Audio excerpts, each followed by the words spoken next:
and they couldn't get it done. A sellout crowd of 46,000 showed up at Oakland Coliseum Thursday to see the A's final home game. The A's are moving to Sacramento next season after 57 years at the Coliseum. With the A's departure, the city of Oakland does not have a major pro sports team. No debates, no speculation, just the info you need. That's your KBLA Sports Minute. I'm Ray Richardson on KBLA Talk 1580. You're invited to join KBLA Talk 1580 and the Empowerment Congress for a vice presidential debate watch party featuring Governor Tim Walz versus Senator J.D. Vance, Tuesday, October 1st at 6 p.m., immediately following the debate. Broadcast live here on KBLA Talk 1580. There will be a live panel discussion. Refreshments will be served and seating is limited. So RSVP right away at KBLA1580.com. That's KBLA1580.com. At KBLA Talk 1580, we've got your black.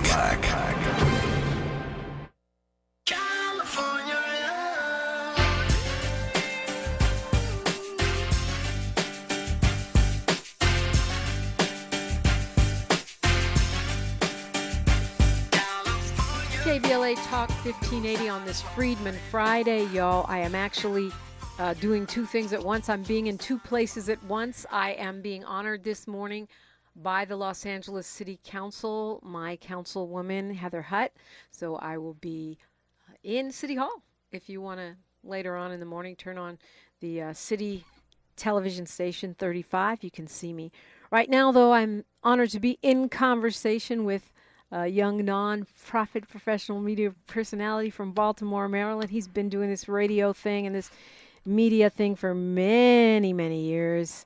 He was on a show, creator and host of Listen Up, which was back in Baltimore. He was part of the Radio 1 family with Kathy Hughes, the Larry Young Morning Show on Praise 106, and WLB 1010 AM. He was part of the Roland Martin team of on-air personalities. He's an activist, co-founder of the New Leadership Learning Center as a young man. And now he is the producer of the Tavis Smiley Show on KBLA Talk 1580. And did I mention he's also a dad? Farajii Muhammad, welcome. Hey, peace, Dominique. How you feeling? Dominique, I don't even think people know that I was, you had asked me to guest host your show. Yeah, I did. At the very beginning parts of me being here in L.A. And you actually did guest host my right. show, yeah. Let me get out of town on some vacations a few times. You did. And you'd still be doing it, except for Tavis Smiley monopolizes all of your time. I'm just saying. But, hey, thank you for taking a minute to come on this morning. And, of course, Miles Lowe is in the building. And I wanted to, talk about a range of topics with you this morning because I don't know when we'll get you back in here. But I've been a little perturbed by the fact that this, and I spoke on it briefly yesterday, this so-called best-selling book, Kim's Last Words, which is supposedly Kim Porter speaking from beyond the grave. Well, I guess it's supposed to be based on her writings when she was here, is going super viral. It's selling out on Amazon, but her kids and Diddy say that she didn't write it. It seems like her dad implied that she didn't write it. I'm looking at this thing in the Daily Mail where he says, which is not the most reliable source, but apparently they did interview Mr. Porter, Kim Porter's dad, and he said the truth will come out in the end. And he seemed to indicate that he was really disgusted with the Cassie tape of Diddy beating up Cassie, but didn't point the finger beyond that. How does that land for you? I mean, I'm just thinking anybody can now say that they wrote a book by Farajii Muhammad or Miles Lowe or Dominique DiPrima, and then... I mean, the whole Diddy situation, and first and foremost, our hearts and prayers go out to Kim Porter's family because they're being re-traumatized over and over again because of this latest development in the Diddy case. And I stand with the victim, so my heart continues to go out to Cassie. And to, I'm so happy that she's in a better place and that she is getting the needed rehabilitation. But when you're looking at this Kim Porter situation and people are saying that this Cassie suit that was filed was the tip of the iceberg, and that it would take this turn into looking into Kim Porter. I was reading today. I was just reading in the New York Times where now federal investigators are looking into Diddy's that incident back in 2012 where there was a car bomb in the driveway of Kid Cudi's home. And for those who don't know the story, that Kid Cudi has actually gone on record to say that he did have some romantic affections toward Kim Porter when she was alive at that time of 2012, and that Diddy did in fact orchestrate this intimidation tactic of blowing up he says the he car. threatened to blow up his car, right? Right. And it happened. And then his car got blown up. Then his car got blown up. Right. Yeah. Yeah. Yeah. So it's just so many layers, and the children, like you mentioned, the children are pushing back on this idea that she put out this lost words and speaking from the graves. But I think that the Porter family is due justice in trying to figure out what happened to Kim. Yeah. And more importantly, that you want to bring some peace, you know what I'm saying, just some peace of mind to that situation, because this Diddy situation is getting, it's gone so many places, in the news world. It's hard we say it has a lot of legs. It's hard to talk about it because there's the sexual assault piece, there's the domestic violence piece, there's the freaky stuff piece, there's the hip hop music industry part of it, there's the targeting of black men part of it. It's like all converging in this one story, and I think it brings up a lot of mixed feelings in many individuals. And I understand that. I think you're right. We do have to stand with victims. It makes me wonder who else was victimized. Yeah. You gotta, I think as a woman that, men have patterns. So she probably. And there's men. And going back to that point, like you stand with victims, whether they're women or men. Yeah, there are male victims. You know what I mean? So there were Just black saying, men that were. we know she reportedly had her nose broken by him, and then he hired a special plastic surgeon. But how to tell how much of this is rumor and how much of it is true? 50 Cent, it has a Netflix docuseries about Diddy. And here's the thing. 50 has been trolling Diddy forever, and apparently he's been working on this docuseries for a while. And I just wonder about that. What do you think, Miles? It just, as an artist, you think another artist is gunning for you, and then here come the feds, and now it's this conflation, a perfect storm. It's the environment of the times we're living in.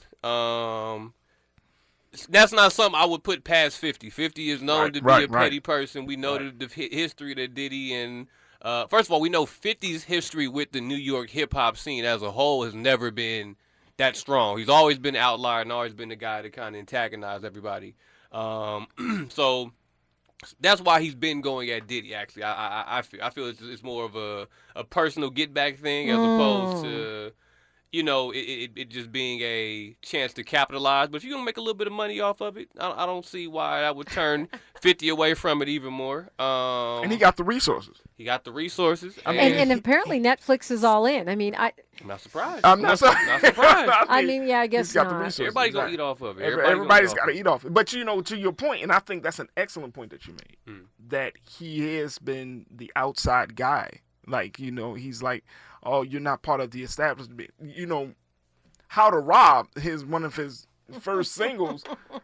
He comes into the industry busting down doors and taking stuff. Yeah, and that is true. And I know this has been in the works for a while, but still, you think about Leaving Neverland and Surviving R. Kelly. These documentaries, they were hits, but they also, at least the R. Kelly one, helped put the nail in the coffin of R. Kelly. And so from the standpoint of kicking somebody while they're down, is that a good look? Good look for... It's for 50. It's a signature move. It don't got to be a good look. It's his move. That's what he does. And what do you say, Farajii? Is that... no, it's not a good look, but then you got to ask yourself, this could be, and I don't know if Miles disagrees or will agree with me, but this could be a learning moment for the culture, right? Because at the same time, we're going down this road, like you referenced Surviving R. Kelly. We're still having conversations about R. Kelly as if he didn't do anything wrong. Same thing where I see that happening here. Like, there are so many different swirling, you mentioned this earlier, swirling rumors, and people are saying, oh, it's because of, I saw some video Dr. Umar Johnson talks about, it's because of his contentious relationship with Diego. Speaking Liquor. of other people who are not reliable sources. Diageo, it's called, Diego, whatever. Diego I've heard Liquors. that from a lot of folks. A lot of folks, yeah. People are saying that. That they're targeting him because he took on this conglomerate. Diageo wasn't in that hotel room or in that hotel hallway beating on Cassie. Yeah, but that's not all Diddy is, in my opinion, guilty of, though. There's a whole lot more than that. So, I mean, we see the isolated incident, but let's not forget that there's a whole lot before that isolated incident that Diddy is responsible for, that I feel his partners are responsible for and enabling on all different fronts. We're not talking about his partners from Revolt the same way I think we should be talking about. There's a lot of Diddy partners over the years that I think are getting a pass over this, and he's being the fall guy. I don't want to say the fall guy for it, because if you did it, you did it, in my opinion. But, and he's a mogul. And you black, and it's timing, and it's been a whole build-up of it, and you've got the whole culture that rallied behind you on your heels, and on top of that, you made a lot of enemies on the other side, especially on that voted And he talks a lot of smack. He talks a lot of crap. I mean, not that that's against the law, by the way. No, but there's 30 years of history. I remember NBC News, and a few months ago, they put out this expose of Diddy, and they went all the way back to his days at Howard University back in the 90s, and he has been sexually and verbally and physically abusive to women even then when he was a student at Howard University. So when you're talking about this is the part of, I think, the sensationalism starts to get into the way. We're talking about some serious allegations. You're talking about domestic violence, sexual violence. You're talking about physical violence in terms of the cars blowing up and just his overall persona. These are things that black folks, we don't talk enough about in the open. Yeah, well, we'll continue this conversation when we come forward. Miles Lowe is in the building. Farajii Muhammad is on loan from the Tavis Smiley Show. I'm Dominique DiPrima, and this is Unapologetically Outspoken, KBLA Talk 1580. KBLA Talk 1580 is an intervention. When we come forward, includes you. KBLA Talk 1580, turning pain into power. Febreze. So my home is also my office, and before I can focus, every room's gotta be clean. That means tidying up, then spraying my Febreze Air Mist. Ooh, that's fresh. Febreze Air Mist scents are all high quality. They fight any weird funk, and they give my air an instant boost of freshness. So not only does my home smell good, I feel good too. After I Febreze, it's time to start my day. Breathe happy, Febreze, la la la la la. Thanks for waking up with Dominique DiPrima on KBLA Talk 1580. KBLA Talk 1580. Farajii Muhammad is here. He say I like to start stuff. That's my job, I would argue. He is the producer for the Tavis Smiley Show, formerly host with Roland Martin and longtime radio guy. Actually, you may not know this, but Miles Lowe is also a longtime radio guy. He had his own show in Las Vegas and was one of the producers for the Michael Baisden Show before coming here and being our production czar. There we go. If Kamala Harris can be the border czar, you're the production czar. You know what I mean? Something like, there we go. Titles. Titles on titles. Yes. And international. And that makes Farajii Muhammad the emperor of producers here at KBLA. The Queen Dominique DiPrima. Yes. Right. But just a spiritual queen, not an imperialist queen. But back to the Diddy discussion for a second, because I really think it's important that we clarify this. I've had so many arguments with folks. Yeah. It's not the baby oil. It's not being freaky. None of that is against the law. You can have as many women, men, or, other as you like, as long as there is consent. And what Diddy is actually accused of in these federal cases is racketeering charges, right? Criminal activity, sex trafficking, kidnapping, intimidation of victims, and covering up crimes. Mm-hmm. So none of that stuff sounds like stuff only Diddy would do by himself, by the way. He couldn't do none of this by himself. And I think there's more charges coming down for others. Yeah. But to the point of, I forget, it was some rapper, you reminded me who it was. Boosie. Who was saying, so he's getting busted because he flew somebody out. Right. And that's what a lot of people are saying. Oh, like if flew out is illegal. But it's not, It's deeper than that. If it's consensual, Right. you can fly a person out. You cannot force someone or fly them out on That's the point. false pretenses and then force them to be part of a freak off. With that being, not you correct on that.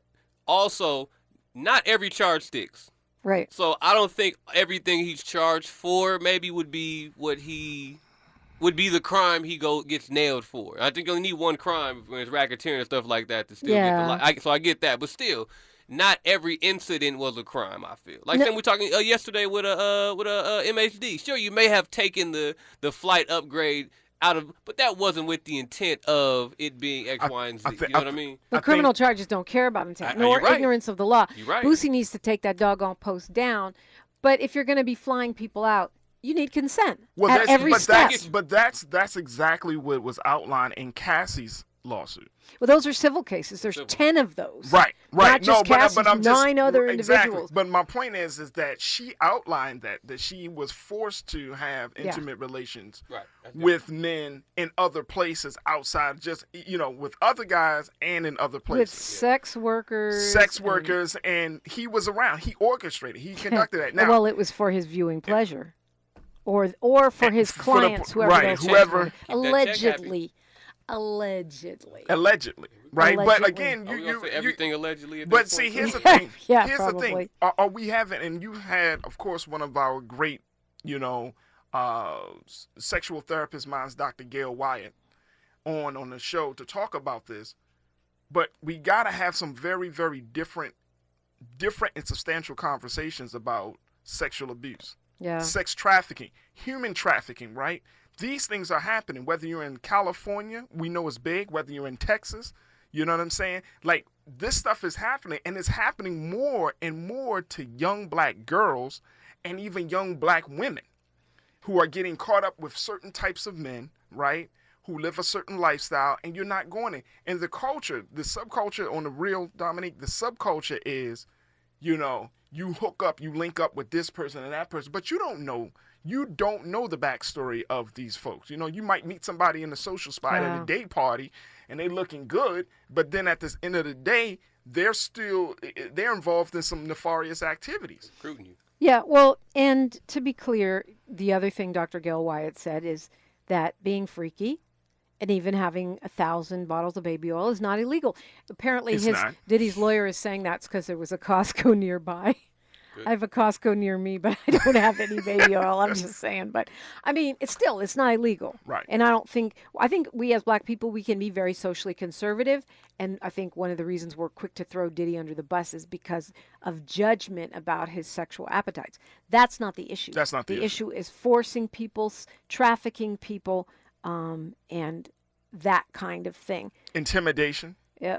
You know what I mean? Physical violence. These are the things. But then you have to ask yourself, if we're in as much as we're seeing this stuff on Diddy, we're seeing, and I know, Miles, you've been keeping up on this stuff on Young Dolph, the killing of Young Dolph. You're seeing all of this stuff about, what is going on within hip hop culture where the conversation is less about your material gains and needs to be more about your character, the type of person that you are, right? And I think that is the element of the hip hop culture that you're talking about, a culture that's 50 years old. But yet we're still like immature. Okay, but here's the thing. Why are we judging hip hop on a different scale than the rest of America? You've got a guy breaking into a lawmaker's house and beating the crap out of her husband with a hammer. No, that's just you got people storming the Capitol. Like, the violent culture and out of control culture of the United States has escalated during the Trump years. Why would hip hop be any different? You're the only rapper. I don't think you're a rapper. No, I'm not a rapper. I'm a retired one. Miles. I got the song, by the way. I was going to know. I got the song. I got the old song, Dominique. I'm holding it hostage one. Oh, you have my old song. Okay. I got it. No, I think I had a good talk with one of my homies, and I'm trying to get him out of the mindset of this being hip hop culture or this being black representation, the black culture playing out. When I'm telling you, this is a watered down variation of the black culture, of the hip hop culture. Like, you saying hip hop's 50 years old. At what point was hip hop sold to the other side? Hip hop's been, That's true. you know what I mean? Hip hop was sold at a baby age, and it's been, you know what I mean? Has been hip hop was sex trafficked. Huh? Yeah, hip hop was been sex pimped. trafficked. It could be, yeah. As a minor, it's been pimped longer than it's been point. free. You know what I mean? In For my real. opinion, you did. For real. So Right. I mean, I look at it as an American problem, as you just said, Dominique, but I also think that we got to change our view on the culture as a whole and start realizing that we got to look at it as, this may be a shift from just being just Diddy, but we got to look at our culture as the best of us. Right. You know what I mean? Instead of the rest of us or the least of us. You know? or at least the entire range, right? The entire exactly. And this is because this is what I see, and this is something Paris, the rapper from the Bay Area, has said many times. Is what happened with hip hop? We always had all kinds of freaks and gangsters and everything. What happened is that the record companies moved in and they made sure that the only thing that was mass distributed was, our self-destruction, was violence, drugs, and sex. Not that sex is always our self-destruction, but to commodify it in that way. So the problem isn't that you have people doing this. The problem is that that's the only part of the culture that gets amplified. And I think that is the part that we got to push back on. And I do believe that to some degree, as consumers of the culture, as listeners and participants of the culture, we need to hold each other accountable, because we know without a shadow of doubt that there's another generation of black boys and black girls coming up behind us. And what is the responsibility? Luckily, they're not as dumb as we are. I mean, no. I mean, this no is just offense to you. As a mama, I'm telling you. No, as a dad, look, I got you're a daughter dad and a son. My son is 11. My daughter is 5 years old. Right. So I'm looking at, when we say hip hop, you have Generation Alpha. I have Gen Z kids, and Miles is a millennial. Right. So we got this range. So it's like, what culture, quote unquote culture, do we pass on to the next generation, right? And I'm not saying that we're going to completely rid our culture, our current hip hop culture, of the thugs and all of that stuff. But I do believe that we should hold ourselves accountable, because it's such a prevailing culture. Hip hop is. Well, I don't think the BS is the prevailing culture. I think that's what's exported. That's what I'm saying, bro. Like, that's what the other side eats, and what the other side wants to see. That's what we eat too. I'm not saying that it's all that. It goes we back eat. to the same thing we were talking about before. Without our consent, we're being force fed that as our own culture to us. Our children, like when you think about it, our children are purging that. And that's what I'm saying. Like, look, just walk through any school in America, any quote unquote inner city school in America where black folks and brown folks are, right? Whether it's here in Los Angeles or whether it's in Baltimore. Go through the prison system. Like, you got to see what are the ideas that are, Tavis always say this, Brother Tavis says the inventory of ideas. What are the inventory of ideas? But that ain't new, Farajii. That's not new at all. The hyper adultification, the sexualization, the hyper, foisting of drugs upon our communities, whether it was crack cocaine, heroin, fentanyl, whatever generation you're talking about, isn't new. And I agree with you both. I feel like, yes, our culture is being pimped. I also feel like it's our responsibility to make our kids smart, and more important than anything, teach media literacy so they can see through the haze, because they're never going to listen to us when it comes to what they decide to buy or watch or put in their headphones. Right. I mean, we were sneaking and getting Too Short. Who knows what they're going to sneak and get? But if you have the mindset of cultural literacy and media literacy, then you can figure out what's bad and good. My only plea is that we hold American culture accountable and not just scapegoat hip hop, because movies and TV and streamers are doing just as much, if not. Why aren't we talking about the destructive powers of Squid Game? Or, you know what I mean? We're over here just only isolating hip hop. No, I totally agree. I agree. Right. We got a whole network called the ID channel that talks about crime, talk about true crime. True crime is one of the largest genres of movies and TVs and that is a booming industry, true crime. And I hear, when I talk to black folks, and particularly black women, it's interesting. They like, I love watching the ID channel. I love watching true crime. Mm-hmm. But so to your point, we are getting it from so many different places. No wonder why you feel like crime is up, and you're trying to elect these throwback Republicans like Nathan Hochman, because you watch true crime all day and you think that's real life. And it is real life, but it's a very small slice of real life that is marketed to you in a way that will get clicks. If it bleeds, it leads, and if it's the more scary it is, it's probably going to do pretty well on Netflix. I think, and I'm going to just throw this out there, that we work in media very quickly, but how many of us are talking to people who do not, you said it, media literacy, right? But do not have either the ability or the time to take a look at a headline and say, okay, what's the validity of this headline? Right. But that's why what's they have the research us. behind that headline? I'll say this though, because we're getting stuff from social media more so than we're getting it from your quote unquote major news institutions. Well, I'm gonna match you here though, because what I'll say is, lately I've been spending a lot more time. I don't have any children. Right. You guys probably definitely have a lot more experience than I do, or maybe understand this a lot more than I do. But I'm spending more time with more kids lately. In a good way, my little cousin and shit. Let me clarify. But they're not falling for this blind faith stuff anymore, though. No, Even if you do find it online, they're asking questions, getting to the bottom of it, just off of their soul and their intuition and what they feel, is right. So I think all the stuff that we've been fighting for are in like their genetics already. You know what I mean? Like, but they care about the climate. We laid the groundwork for that. We may have laid the groundwork, but what I mean is their sense of connection with it is different than us having to learn it. You know what I mean? I know kids that are in love with the environment right now.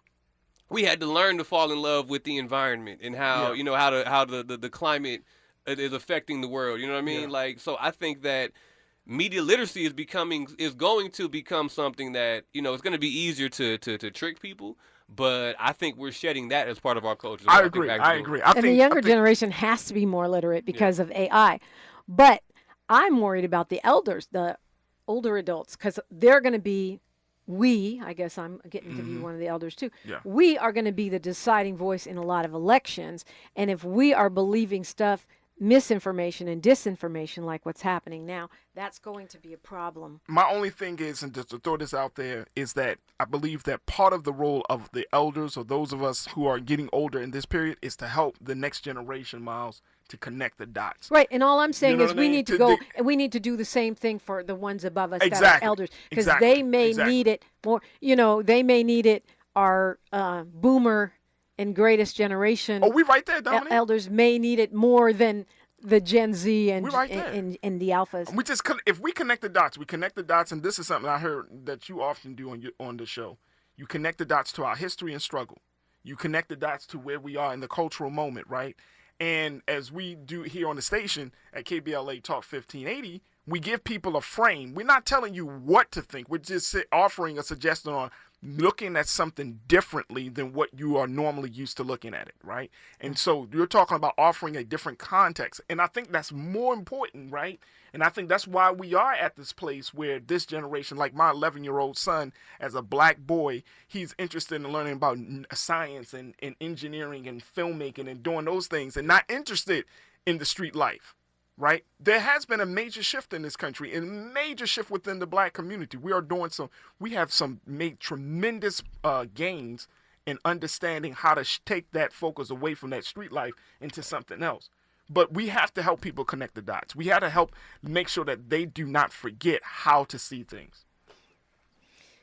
Maslow? Yeah, no, I 100% agree. I think that I think the future is bright. But that's a good point you say, Dominique. 'Cause we do always focus on just the youngins, you know what I mean? Just the generation on the up, and try to tend to forget about the class and the generations that have, I don't want to say past, but the prior generations that's still here with that us. Are still here voting, but may not know what's real and what's not real on Facebook or Instagram, or they just saw the video and were like, oh no, the world is ending.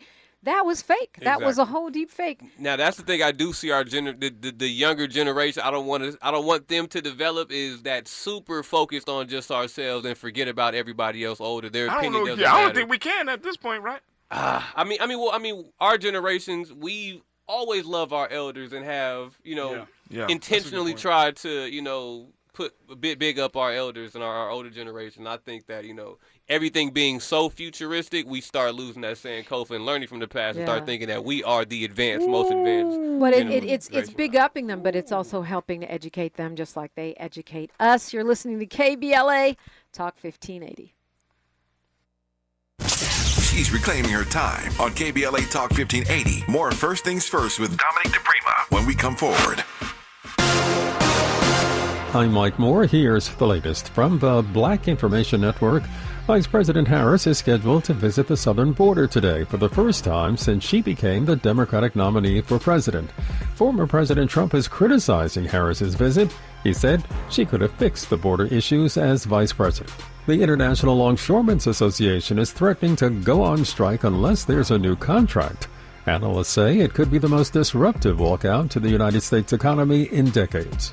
More than 1 million people are without power in Florida after Hurricane Helene made landfall Thursday night. That's according to tracking site powerautages.us. The overall total in the Southeast is around 2 million, as tens of thousands of customers in Georgia and the Carolinas are also without power. And that's the latest. I'm Mike Moore from your 24/7 news source, the Black Information Network, and BINnews.com. This is the KBLA Sports Minute with Ray Richardson.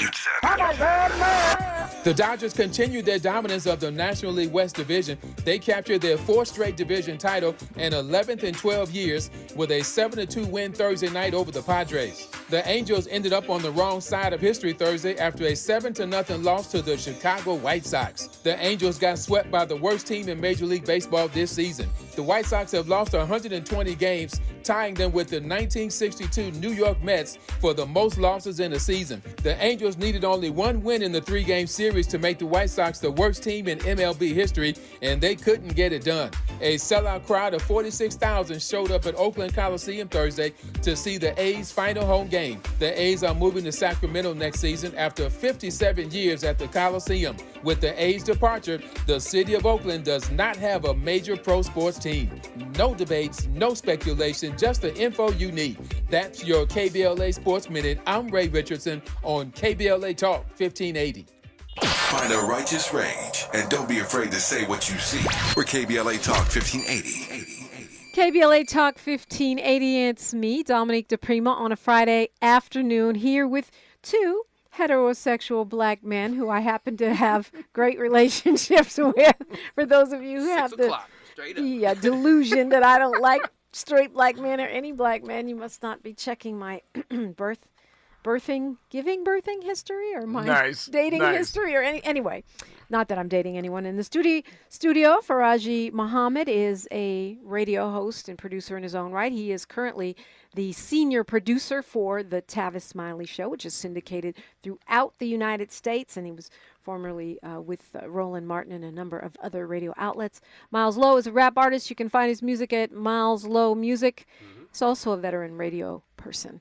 And currently chief executive production manager coordinator.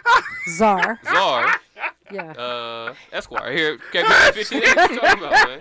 Well, doctor, shoot, I feel left out. I need some titles. And you got Dominique DiPrima. Well, I am getting, and me. What's her name? Yeah, right. Diddy. I am getting the Pioneer Woman of the Year award today. Come on. Thank you, Councilmember Heather Hutt. Nice to be recognized by LA City Council. We were talking about the culture. We were going to veer into some other things, but we've noticed that we didn't finish this conversation. And we started off talking about Diddy, and you guys during the break were kind of going at it about when the culture took a turn for the sellout or the commercial or the less conscious. I think it took the turn for that, back in the 90s. When if y'all remember the story of hip-hop was not seen as legitimate, credible music for a very long time. I remember it. I lived it. You know what I'm saying? Right. Absolutely.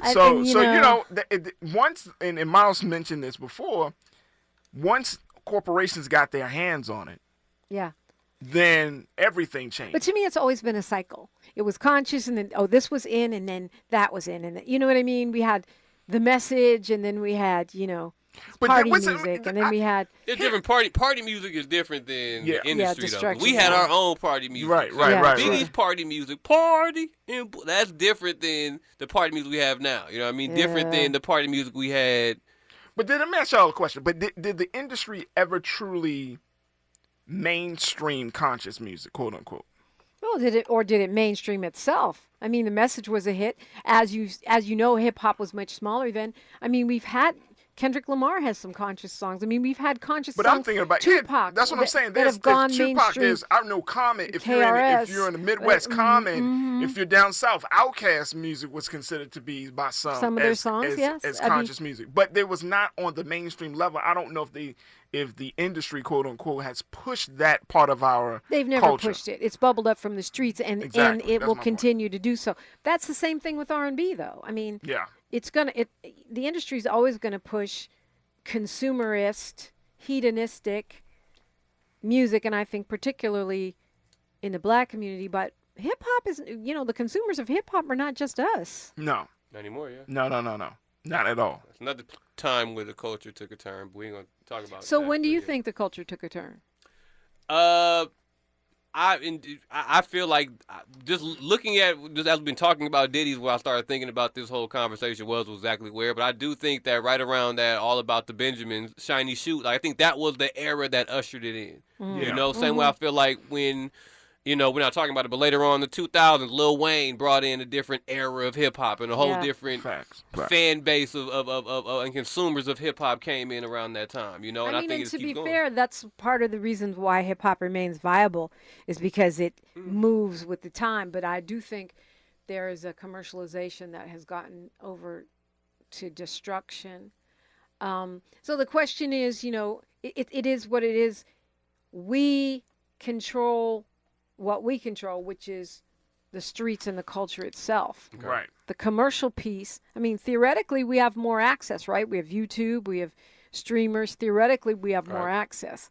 But it doesn't seem to work that way. No. Everybody has more access. Everybody has more access. But I think that it's also important for us to keep in mind that politics drives hip-hop. And I'm saying it this way. When you're going back to what you said, Miles. Politics drives hip-hop? And sometimes hip-hop drives politics. I think more hip-hop. I think it's a chicken and egg scenario. Here's my point. That capitalism, consumerism, these ideas, these economic ideas, right? These are the ideas that are propagated within the music, right? So, you within gotta buy the mass music. In the mass music, right? You got to buy stuff. It's look what I'm wearing, look what I'm driving, look where I live, that type of thing. But now we're getting into a different place. I call cap because the white rappers don't do that. The Hispanic rappers don't do that. Like, that's something that we've pushed on ourselves to be the less than. Because that's the system. That's the system. Here's the thing. And to that point, I'm glad you brought that up. The system of, quote unquote, liberation that has been offered to black people is economic empowerment. That if we want to change our social status and our status in the eyes of America, I think we need economic empowerment, economic development. Yeah, and I think a lot of more conservative-leaning black folks, like your friend Kathy Hughes, are the ones that push that agenda, that it's the new era of silver rights rather than civil rights. I have never accepted that. Never heard that. I think economic empowerment is important, but that alone is just predatory capitalism in black. I mean, look, economic empowerment without social justice is just exploitation and noir. Right. And that ain't it. No, that's not it at all. And so, and it's like, people talking about, well, if black people can close the wealth gap, and I know this is kind of going off a little bit, but just keep it in mind that when we have conversations about the wealth gap in this country, and there have been now a number of studies to show that if you truly look at how long it would take for black people and white people in America or the wealth gap to close, it'll take over 200 years. Unless we have reparations. Unless we have reparations. Which is why we must have reparations, and that is not the same as everything is all about economic empowerment. But then there's this emphasis on quote unquote financial literacy. Right. The Trump administration just announced yesterday that they're doing a big tour to teach black people financial literacy. We're going to teach you financial literacy, but not give you any money because we're not for reparations, which is nothing but another minstrel show. How about if we're saying we're going to teach you financial literacy, that's one thing. That's a very small part of the fact that you still have an economic system that you are up against. Financial literacy is fine, but the system itself, when I'm talking about from everything from wages to even the how much men and women are being paid. I mean, the economic system is still. I mean, you're going to teach me financial literacy, but keep my bank account empty. Right, that's what I'm saying. That's stupid. But I mean, sorry. Also, too, why they want a piece? You want a piece? You're only doing it because you're getting a piece of it. You feel me? You're only doing it because you're benefiting it. You wouldn't do it if it what's the word? If it disenfranchised or got in the way of some white wealth. You dig what I mean? Because you're increasing your personal wealth. You dig what I mean? Because you're not going to go ahead and push these initiatives for some of these. So I'm looking at this whole black financial revolution that we having right now. There's a bunch of people who are black who are teaching black people financial literacy, from stocks and bonds to real estate and land flipping, even to there's a whole sector of black people. So I think that there is a clean way to do that, and a way to do that is beneficial to the black community. But the fact that it already is thought of from a capitalistic standpoint to root with, it's always going to be that Don't type get of me plan. wrong. I'm not saying we shouldn't have financial literacy. I'm all by the block. I'm super proud of the folks in LA, from Liberty Land Trust to Soul Folks to Tavis Smiley, who are literally buying the block. Right, who are literally pushing back on gentrification by even Black Lives Matter LA, buying a huge building in the heart of Leimert Park. That, to me, is the essence of what, like you said, the clean way to do it. That said, it feels very cynical and craven to me to say you're going to teach us financial literacy. That's what you're doing for black people right now at this moment, because it feels like even a kind of a sideways way of blaming us for our own plight.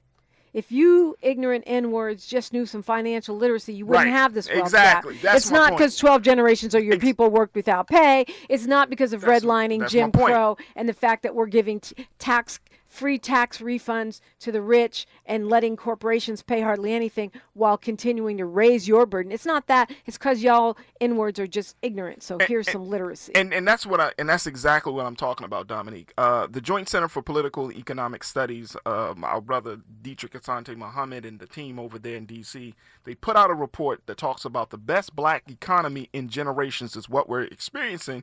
But he also says in the report, and why it isn't enough, and saying that this latest research documents that as black Americans experience record-breaking economic gains, a closer examination reveals persistent economic insecurity and enduring inequalities, underscoring the critical importance of economic issues for black folks, for African Americans. So we're making gains, but we're still...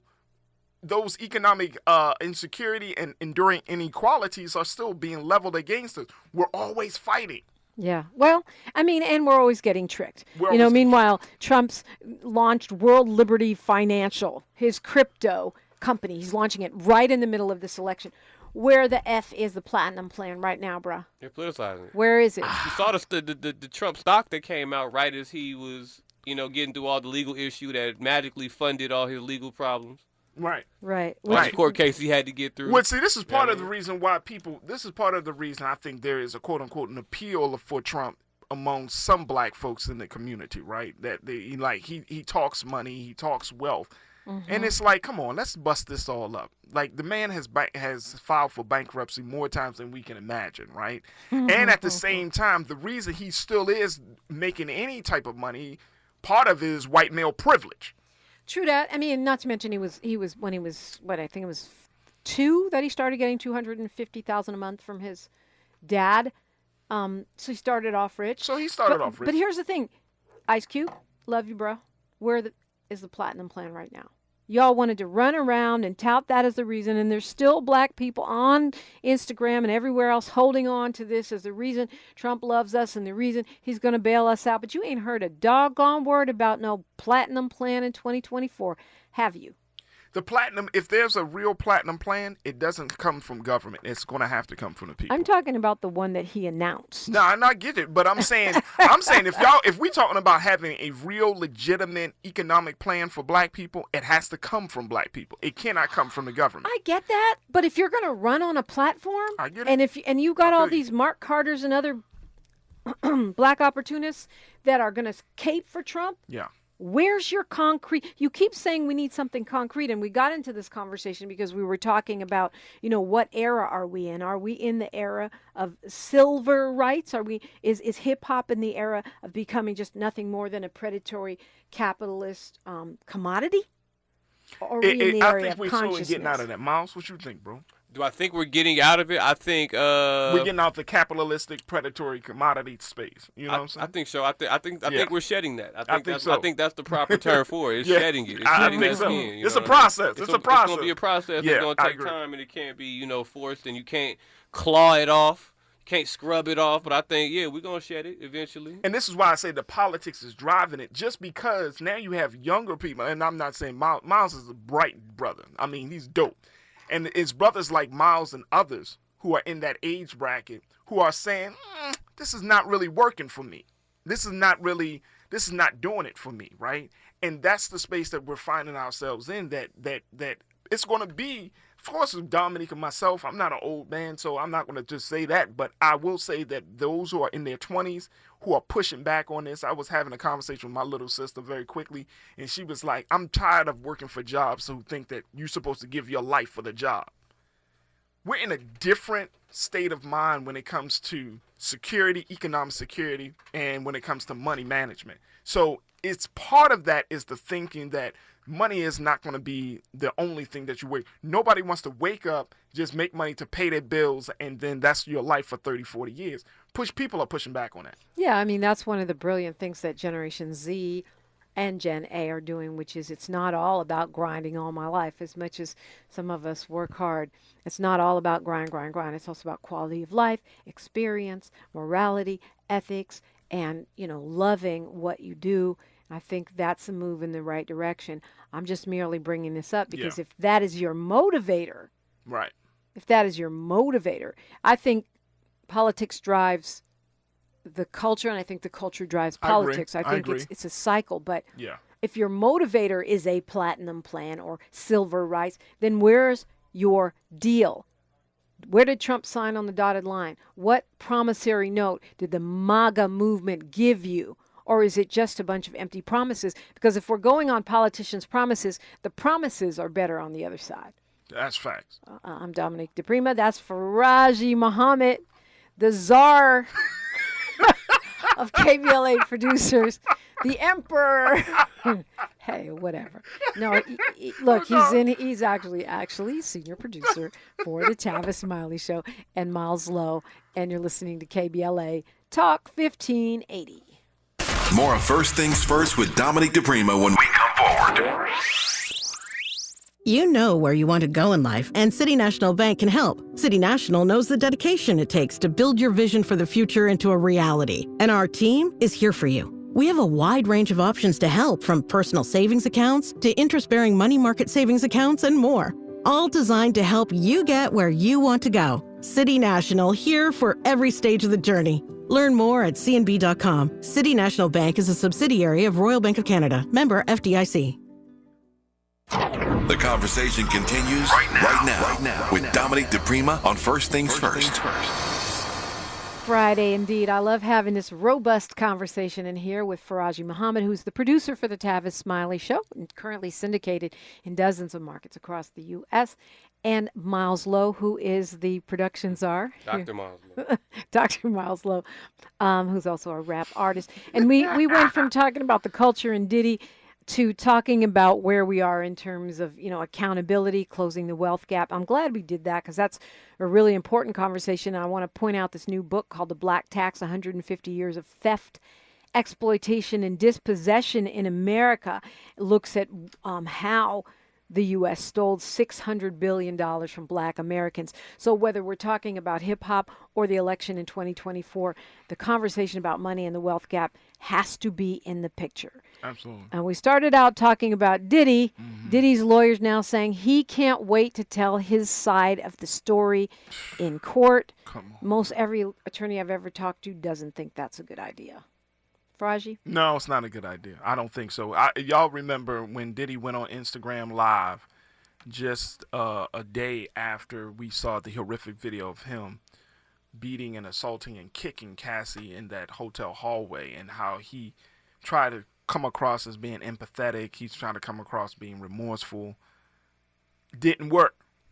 It didn't work. He may be remorseful, but the thing about it is if you're a very talented, rich and powerful guy who's used to talking your way out of everything, you may think that would work, but now we're talking about a court of law. Yeah, I laugh because I remember R. Kelly going on with Gayle King, and it's like that wasn't a good idea. That was the end. That was the beginning of the end. That was a terrible idea. Like, he agreed, and the crazy part about it, she didn't even hit him with some hard questions. He just self-exploded, man. Self-imploded. So I'm not gonna lie. I'm always a big conspiracy theorist, and it's a distraction. I'm gonna be there for that show. I want to see that. I want to hear that. You want to hear his It's not gonna testimony. be a good idea. It's gonna be good TV though. I push back. TV. Let me tell you though, I do really, again, this is my take on it in a sense. I push back on the fact that it is a distraction. A lot of things are happening around us. The timing is a distraction. Right in the middle of the election. Right in the middle of the election. Let me tell you, there were 4 things that happened on that exact day that the Diddy indictment happened. I was like, and all we talking about is Diddy. We had the Fed rate cut. You had Trump getting shot at. Guys. You had Kamala talking about black men, and then you had Diddy, and all we talked about was Diddy until now. Come on, and people are obsessed with it on social media. Still talking about it. Because it has so many different elements to it. So does the Fed rate getting cut. We're talking about black wealth. We want to talk about black wealth. Yeah. Unfortunately, that's not where our culture is. Right, and why aren't we talking so obsessively about the Epstein files and Trump being implicated in the pedophilia of all of those women and the trafficking by Jeffrey Epstein? Because you know why? Because Diddy connects. Diddy comes from us. Diddy is a part of the culture. So Diddy is much more attractive in having the conversations. Yeah. You know what I'm saying? I mean, we care more about him. The way algorithms work, I disagree with that. Because if we were more inclined to talk about something else, that'd be what's up in the front. And in the Diddy situation, Diddy case, you have all the elements: sex, lies, violence, everything that that makes is in the Epstein-Trump case too. Yeah, but more so than this. This is. Right. I'm sorry. Like I get it. Like, to your point, Miles. Like, Diddy is much more, like, it feels closer to home because we grew up listening to this guy. He grew up right in front of us. We grew up with him. There is a emotional connection, and I'm not sure of the psychological, like the psychological term, but I feel like many people feel more connected to Diddy than we would to Epstein, to Trump, but yet to the Fed. Yet some of them are planning to vote for Trump. I think it's a, you see all the memes on social media now where they're making fun of the celebrities for saying, I was at a Diddy party, but I left before that part. Like, that's the new standard but here's line. the thing, though. Here's the thing. Like, if you knew some madness was going down. They went to go see the madness. Let me go to the zoo real quick. You start picking and choosing, well, if he was at this part of the party, then he must be at this part. Like, we trying to implicate people that were there. Yeah. And then, I just hope we have enough time to ramp this down and time to pay attention to the actual election. And I think this writer, Jeremy McCool, has a really interesting article where he talks about how prior days, politicians would, in the C. Dolores Tucker times, they would try to distance themselves from rappers. And now politicians are fighting over which rappers are going to endorse them. So maybe that can be a bridge back to paying attention to what's going on with our country. It's huge because we tend to believe, and I remember we had this conversation on the Tavis Smiley show where we talked about how important or how much of an influence the celebrities make on political endorsements. And then guess what? It's very influential if you have Meg Thee Stallion at your event, or Quavo at your event, or if you got Kid Rock at your event. It's still influential. Yeah. Kid Rock, though. Kid Rock, and for the Trump side, you know what I'm saying? Or Hulk Hogan. Well, he got Kodak Black, right? And Lil Wayne. Not at the convention, but they have. Right, yeah. right. So, but it's still influential, like, you know. And again, it goes She's back got to Megan us. Thee Stallion. She's got Cardi B, she's got playing Taylor up Swift. Beyonce songs. Now she got the endorsement from Taylor Swift. By she, we mean Harris. And then I'm not the sure reality what rappers Dr. West has. Probably Chuck D. Probably. But I mean, look how big that Taylor Swift endorsement was. Yeah. That was huge. 350,000 voter registrations in the first day. That's power. So if they vote, we act as if that doesn't move the needle. That moves the needle. Hollywood moves the needle. But she's not a rapper. So what rapper can move the needle like that? Well, Kendrick already kind of took himself out of the conversation. Right. Right? Yeah. I mean, and you know, I'm listening to the names you're naming, and I'm like, what does that endorsement do? It signs people up, sure. It gets awareness and brings eyes, but where is the people are looking where for is the nourishment in that? Like, you know what I mean? Like, don't throw me fries and chips and you know what I mean? And a lollipop. You calling Megan Thee Stallion fries and chips? I'm calling.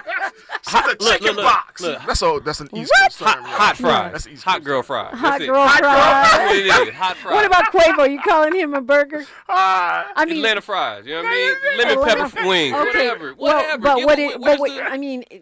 I get you. Where's the beef? Whatever. But I guess the thing that it's meant to do is get people engaged, get them to register, get them to vote, get them to pay attention. And so from that perspective, that's a plus, and that's why the politicians have changed their tune when it comes to hip hop. But it feels like, once again, the bare minimum. It's like, woo, just got it.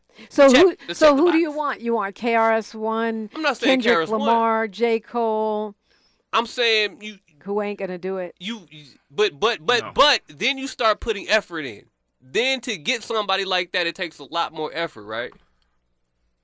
It does take a lot more. There's going to be a lot more substance into getting them. There's going to be a lot more. This is the shortest ramp up. This is the shortest period for a presidential election in the history of the United States due to the fact that Biden dropped out of the race and endorsed Kamala Harris. Party luckily quickly got behind her. She's got a lot to do. I don't think part of the portfolio is spending time courting Kendrick Lamar. Although, I'd be happy to take that job on for her. I don't think he cares what I think. You wouldn't go anywhere else and be like, oh, let me get just the chips and be like, that's enough. That's my dinner, the chips. Well, but if you're trying to save America and all you have time to grab on the way out the door is chips, and you're going to eat those chips That's it. and put out the fire. But you're not eating the chips. You're just giving us the chips. Everybody, you got food over here. But we're going to give chips. We got so what snacks. are you saying? That's because got nuts. So Trump should say, sorry, Kodak Black. I really need, something better. And Kamala should say, sorry, Megan Thee. I need Kendrick. No. I'm not saying you say that. What I'm saying is what we need to understand is what we're looking at as the people who they're putting the show on for. And everywhere I'm not seeing real representation on the hip hop front. I'm seeing the bare bones minimum. I mean, I see what you're saying. I see you're getting who's already there with you. You're not getting who's you're using what you already got. But that's okay. So for the people that are mad that they're supposedly on a bandwagon, that ain't a bandwagon if it's the people you already have. My thing is this: I don't judge politicians by what rappers or other politicians endorse them. Right. I look at their policies, their past behavior, and where they're coming from ethically. But we just said off of Tavis' show how important it is and how much of a game changer and how much weight and how much of a needle mover for voter that registration and engagement. It is. And then look, CNN did a recent poll. But no, use hip hop for some policy. Let's do that. Let's start. If hip hop is so important to you, let's ramp up what you use it for. Let's give it some more power. The power is taken, not given. Those artists need to start reading some doggone policy briefs and come through with it. Amber Rose? Kid Rock? Not her. Megan Thee? Sexy Red. But Megan Thee Stallion, Megan Thee Stallion, to be fair, has been campaigning for women's right to have control over their own body. It's in her songs. So she has been on policy, and that policy is translating into a campaign. Was that on WAP? No, it's not on WAP. And every song, look, You talk about when hip hop took a but look, when you talk about when hip hop took a turn. I mean, that's a big turn. NWA, that's gangster rap. Ooh, gangster rap. But they still had F the Police. Right. So it's not all of one or all of the other. You can have WAP and still advocate for women's rights. And what I'm saying is that was already part of her portfolio before she stepped up for Kamala Harris. So it wasn't like she did it for that. But to your point, if hip hop should mature into policy, let's go, people. Don't just let some guy tell you he's got a platinum plan and then you become a spokesperson. Read a book or come up with a real policy or talk to someone who has one and then come out. And if y'all remember getting back to the original conversation around Diddy, vote or die. Vote or die? I'm just saying. I remember vote or die. Hip hop. We set the agenda in the street. Why can't we set the agenda in the suite? I know I had to. Come on, Miles. That's a bar. That's a bar, bro. That's a bar. You're going to have to edit this down at Miles Low Music. Where do we find you, Farajii? At The Real Farajii. You can check me out on Instagram, and I'm also at Farajii, Farajii on the X platform, and I love to connect with y'all. And I thank you, Dominique DiPrima. And I'm at DiPrima Radio. You can also find me at KBLA 1580. Tavis Smiley is on right now, the best of Tavis Smiley. Come on. Happy Friday. Until Monday, one love. KBLA 1580 Santa Monica.